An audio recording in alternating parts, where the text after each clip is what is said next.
Kindly like, share, and subscribe. Mudhouse Mansion was a haunted house located outside Lancaster, Ohio. According to locals in Lancaster, the house was built in the early 1800s by a government official who lived there after the Civil War. The man still kept slaves in Mudhouse Mansion, even though it was illegal. It seems this man didn't abide by the law and kept his slaves locked up in an outbuilding at night. He treated his slaves very poorly, and conditions were so bad that one slave started building a tunnel underneath the wall of the outbuilding. He dug a little every night after the lights in the mansion had gone out and the slave owner and his family had gone to sleep. Eventually his tunnel was completed and he squeezed himself down the small opening and came up on the other side of the wall. In the dead of night, he crept towards the mansion, slipped the lock on the back door, tiptoed up the staircase, and killed everyone inside. In the morning, locals discovered what had happened, but all the slaves had escaped and no one was ever charged with the crime. The house lay vacant for years afterwards, and neighbors heard strange groans and shrieks coming from within the empty mansion. Everyone believed it was haunted by the ghosts of the slave owner and his family. Nobody dared to enter the menacing-looking building. According to local legend, a man actually did buy the house in 1892 and moved in with his wife and their 3 children. Neighbors saw the family moving in, unloading their belongings from trucks and carrying them into the house. And then, nothing. Neighbors never saw them again. The family never left the house. Neighbors thought it was very odd for a family of 5 to spend all their time indoors. When one neighbor looked out her bedroom window, all she could make out was the figure of a woman, dressed all in white, standing at the second-floor window. The figure wasn't doing anything, just standing there, staring at her. When the neighbor looked again, the following day, she saw the figure again, standing in the same position. Every day, whenever the neighbor looked at Mudhouse Mansion, the figure was always there, standing in exactly the same position. On the 10th day, she called the police and asked them to investigate. When policemen broke into the mansion and climbed the stairs to the second floor, they were greeted by a terrible sight. All 5 family members were hanging lifeless from the ceiling. They were all dressed in white nightgowns. It appeared that they had taken their own lives. The figure the neighbor had seen was the mother of the family. And she hadn't been standing at the window, she had been hanging there for 10 whole days. After that, nobody would live in the house, and it has remained vacant to this day. People still come to visit the old mansion, but the current owner will not allow anyone to enter the property. Sometimes, she sits outside with a shotgun in her lap to frighten off trespassers. She is afraid that if anyone goes in, they will never come out alive. Local children call it Mary's house, and tell each other that the famous Bloody Mary of legend grew up there. People who live in the area say that on cold, dark nights, you can sometimes still see the figure of a woman, all in white, standing motionless at the second-floor window. Pink Hearts is a scary story about a teenage girl who starts to receive love notes from a secret admirer. Each one is sealed with a distinctive heart sticker, and she begins to wonder who her secret admirer could be. When I was 13 years old, my parents moved to the city and I started attending a new school. I was very shy at that age and I didn't have any friends. It took me a while to fit in. The other girls seemed much more mature than I was. A lot of them seemed to have boyfriends, and I had never even kissed a boy before. I wasn't really used to any kind of male attention at all. Whenever a guy smiled or winked at me, I was either extremely embarrassed or convinced that he was playing some kind of joke on me.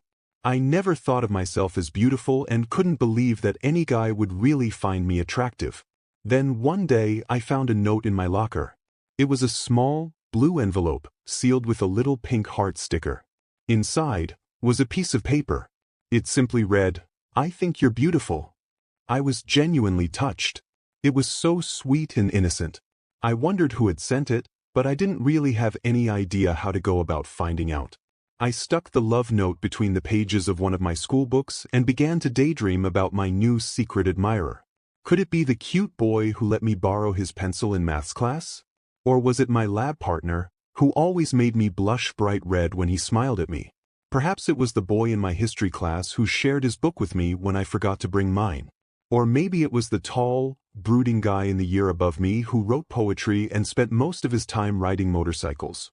I was as excited as any other teenage girl, filled with dreams of puppy love, holding hands and maybe a first kiss. Whenever I was feeling sad, I took the note out and read it again. It always made me smile. A few days later, I opened my locker and discovered another note. It was in a small purple envelope and was sealed with the same little pink heart. Trembling with excitement and anticipation, I carefully peeled it open and unfolded the paper inside. It read, "You're so lovely."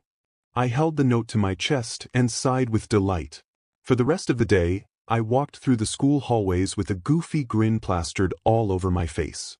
Finally, someone really liked me. It made me feel so special I wanted to scream it from the rooftops. Of course, I was too embarrassed to tell anyone and kept it all to myself, tucking the notes safely into my school journal.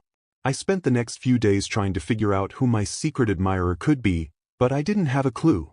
Obviously, I knew that it had to be someone in my school, but who? All I could do was hope it was someone I really did like. A week later, there was another small envelope waiting in my locker. It was sealed with the same pink heart. It read, "I am thinking about you always." As time went on, I couldn't contain my curiosity. I started daydreaming in class and stopped paying attention. One day, during history class, I was so busy thinking about my secret admirer that I didn't realize the teacher had asked me a question. When I snapped back to reality, the teacher turned to the rest of the class and said, "She's not listening to a word I'm saying. She must be in love." They all burst out laughing and I was so embarrassed, I went bright red. When the next love note appeared in my locker, it read, "You smell like love itself." I didn't know how to take that.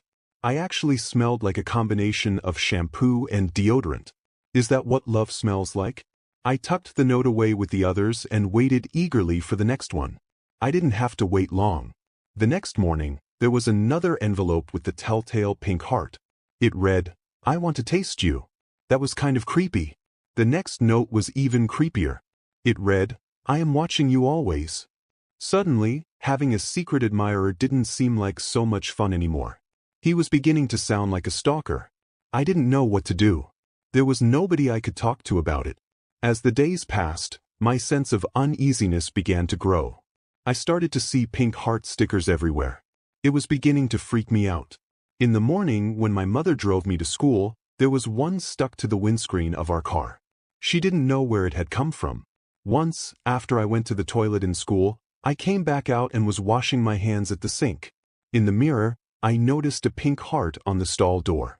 I was sure it hadn't been there when I went inside and I hadn't heard anyone come into the toilet while I was there. It got to the point where I dreaded seeing one of those pink heart stickers. I was a nervous wreck, but I was afraid to confide in anyone. So, I did the only thing a painfully awkward and embarrassed teenage girl could do. I suffered in silence. Then things got really bad. One day, I came home from school and was horrified to see a plain white envelope had arrived in the mail. It was sealed with one of the dreaded pink hearts. Now he knew where I lived. With trembling hands, I peeled off the sticker and opened the envelope. Inside, there was a picture.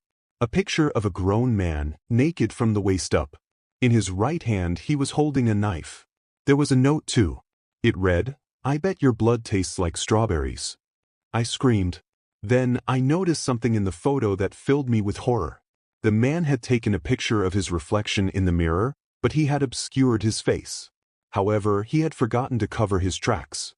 Reflected in the mirror was a framed picture, hanging on the wall behind him.